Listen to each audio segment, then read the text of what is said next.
Have you ever felt, I am not good enough? Maybe in school when you saw a topper, or in office when your colleague got a promotion, or even scrolling Instagram, looking at someone's perfect life. That tiny voice inside you says, you are less. My friends, that feeling is what Alfred Adler called the inferiority complex. Today, let's go deep into this powerful idea and see how it controls our confidence, our relationships, and even our success. Alfred Adler was a student of Freud but went on his own path. He believed every human being feels some sense of inferiority, but what we do with that feeling decides our future. Freud focused on the past, Adler focused on goals and self-perception. Inferiority is not always bad. Sometimes it pushes us forward. What is inferiority feeling? As children, all of us feel weak compared to adults.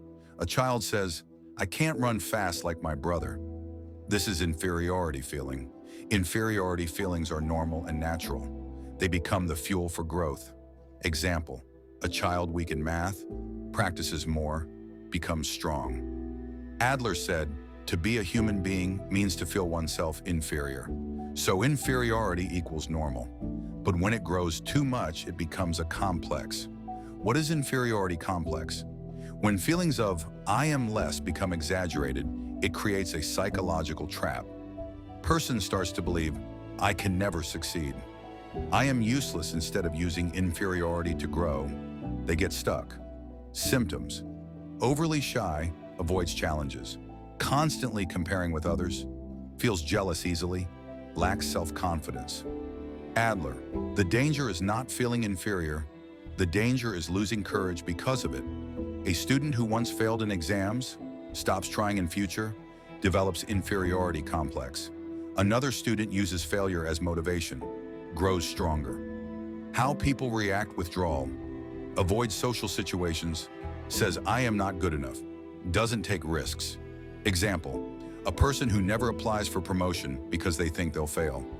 Overcompensation, tries too hard to cover inferiority, develops superiority complex, acts arrogant, shows off, controls others.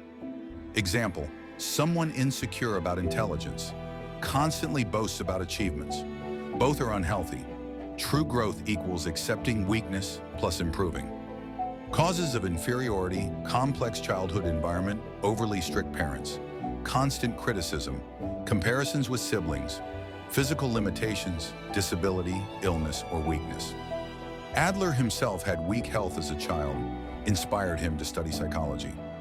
Social comparisons: social media today equals big trigger.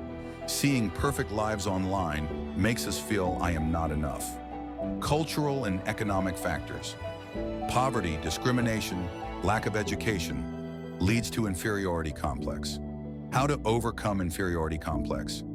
Adler believed the cure is courage plus social interest. Accept imperfection. Nobody is perfect. Courage equals I will try anyway. Stop comparing. Everyone's journey is different. Compare yourself only with your past self. Develop skills, build competence step by step. Small wins destroy inferiority. Social contribution: help others, be part of community. Adler says, happiness equals connecting with people. Therapy and self-reflection: talk to mentors, friends, counselors. Replace I can't with I can try. So remember, one inferiority feeling is natural. It can push you to grow. But when you let it control you, it becomes a complex. Alfred Adler taught us, we are not determined by our weaknesses, but by the meaning we give to them.